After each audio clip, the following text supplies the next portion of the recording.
학자들은 나당전쟁의 원인에 대해 다음과 같이 정리하고 있습니다. 두말할 필요 없이 원인은 전부 당나라에 있습니다. 하지만 2년 뒤 당나라 내부적으로 대외 팽창 정책이 시작되면서 이들은 약속을 어기고 백제를 멸망시킨 시점부터 웅진 도독부를 세우는 등 한반도 전체를 삼키려는 본색을 드러내기 시작합니다. 나당연합군은 말 그대로 연합군이어야 합니다. 하지만 당군은 스스로 사령관이나 된 듯이 여기저기 선을 넘으며 험악한 분위기를 만들어냈습니다. 군 인사를 이렇게 멋대로 하니 한반도 백성들에겐 더했죠. 같은 해 유인원은 비열도 일대를 정벌하면서 마음대로 신라군을 징발해 전투에 투입시킵니다. 큰소리 치면서 군량 내놓으라 했으면 전선에서 책임지고 싸우는 모습이라도 보여야 하는데 고구려 정벌 당시 자기들이 불리해지니까 신라 정부에 통보도 안 하고 군량만 삼킨 채 도망가 버립니다. 당나라는 언제나 자기들한테 뭐 좀 성과가 있다 싶으면 신라에 그걸 갖고 갑질을 하지만 정작 자기들이 불리해질 땐 아예 상황조차 얘기하지 않죠.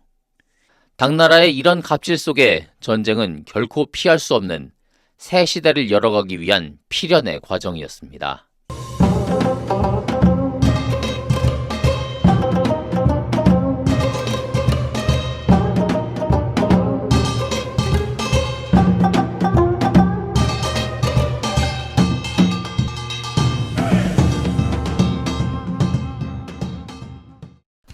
문무왕은 고구려 멸망 이듬해인 669년부터 본격적으로 전쟁을 준비합니다.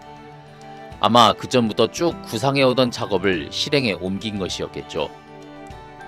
새해가 밝은 1월, 승려들을 동원해 당나라에 대한 정보 수집에 나섭니다. 이 당시 승려들은 포교 등을 이유로 다른 사람들에 비해 이동이 자유로웠기에 적진으로 들어가 스파이로 활용되는 경우가 많았습니다. 밀서를 전달하는 비밀 통신원의 역할도 했고요. 다음 달인 2월엔 대대적인 사면령을 내립니다. 당시 신라엔 백제, 고구려 출신의 포로들을 비롯해 장기간 전선에 있으면서 군령을 어겨 감옥에 간 사람들, 생활고로 범죄를 저지르거나 큰 빚을 진 사람들도 많았습니다. 전쟁이 남긴 상처라 할 수 있죠. 사면령은 보통 나라에 경사가 있을 때 왕이 베푸는 건데 문무왕은 재위 중 5번이나 사면령을 선포합니다. 이 중 첫 번째 사면인 669년 2월의 사면령엔 감옥에 있던 범죄자뿐 아니라 빚을 진 사람들까지 포함되어 있었다고 합니다. 감옥에서 풀어주는 것뿐 아니라 빚도 탕감을 시켜준 거죠. 당시 신라는 오랜 전쟁으로 경제가 많이 악화되어 있었습니다. 이런 상황에서 많은 백성들이 빚에 허덕인다면 결국 경제는 더 나빠질 수밖에 없죠. 그러면 당나라와의 전쟁은 꿈도 꿀 수 없습니다. 이런 상황에서 웬만한 범죄자들을 감옥에서 풀어주고 빚도 탕감해주니 자연히 문무왕의 인기는 올라가게 됩니다.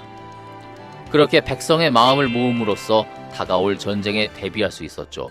이를 바탕으로 4월엔 웅진 도독부를 공격합니다. 다만 대규모 공격은 아니고 신라군의 일부가 이 지역으로 잠입해 소규모 작전을 펼쳐 백제 지역의 일부를 점령한 겁니다. 신라는 이 사건 이후 곧바로 김유신의 동생 각간 김흠순 그리고 파진찬 양도를 당나라의 사죄사로 파견합니다. 당나라로선 큰 문제로 삼고 신라에 간섭하거나 군사를 파견할 빌미가 되기도 했지만 당시 고구려 정벌이 끝난 지 얼마 안 된 상황인데다 한반도뿐 아니라 다른 곳에도 신경 써야 할 부분이 많았습니다.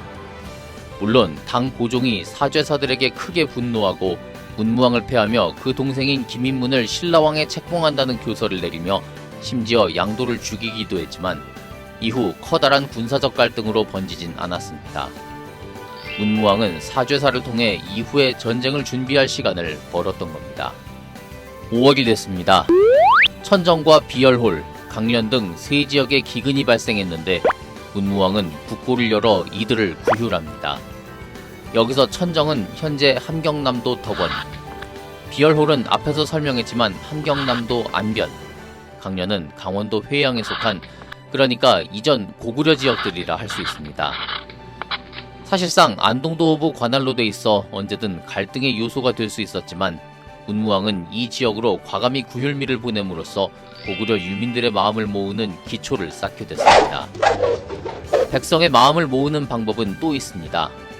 앞서 사면령이나 구휼로 선정을 베푸는 방법도 있지만 흉흉한 소문을 퍼뜨려 공포감을 조성하고 이렇게 적에 대한 적개심을 키워 전쟁에 대비하지 않을 수 없게 만들기도 하죠.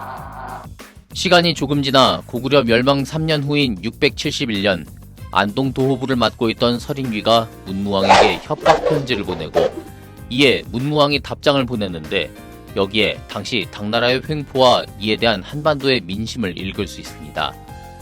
내용을 보면 668년 가을 당과 신라 양국 군대가 고구려를 멸망시키고 신라군은 적절한 포상을 기대했습니다. 당나라가 주도하긴 했지만 신라군도 참전했으니 당연히 당 황제 이름으로 무언가 포상이 있어야 하는 겁니다. 하지만 총사령관이었던 이적은 신라의 공로를 완전히 부정했죠. 당시 당나라에 가있던 신라의 장군들에 대해서도 전혀 포상이 없었습니다.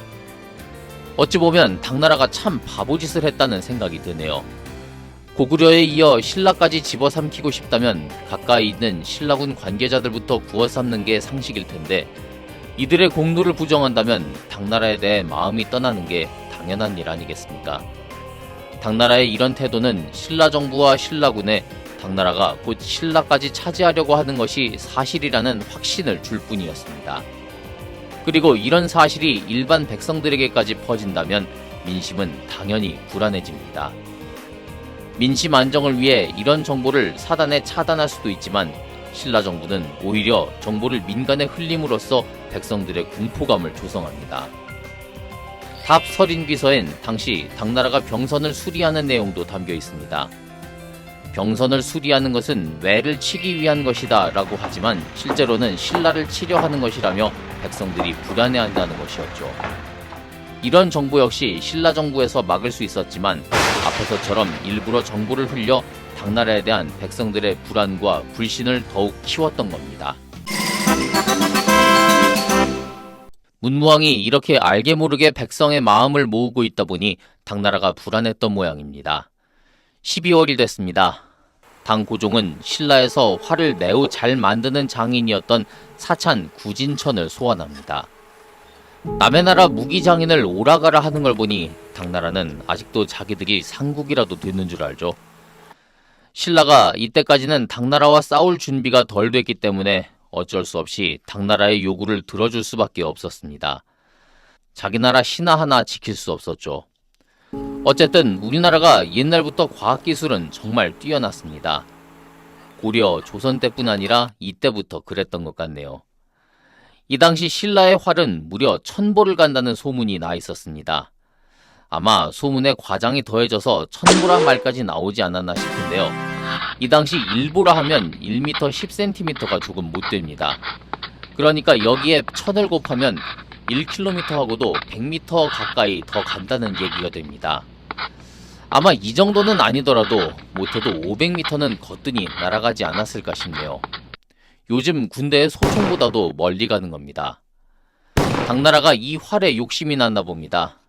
더불어 신라에 이걸 만드는 기술자가 있는 걸 용납 못했던 거죠. 아무튼 구진천은 이렇게 당나라로 가 고종의 명을 받아 활을 제작합니다. 그런데 그가 만든 활은 겨우 30보밖에 가지 못했습니다. 30m 조금 넘게 나간 겁니다. 고종은 당연히 분노합니다. 1km를 나아가야 할 화살이 겨우 30m밖에 못 갔으니 당연히 그러겠죠. 구진천이 일부러 활을 형편없이 만들었다고밖에 생각할 수 없었던 겁니다. 황제의 분노에 구진천은 재료가 좋지 못해 그렇다며 신라에서 목재를 구해다 활을 만들면 좀 더 나을 것이라 말합니다. 독이 오른 황제는 진짜로 신라의 명에 목재들을 실어오게 하고 이에 대나와 복한이 당나라로 옵니다.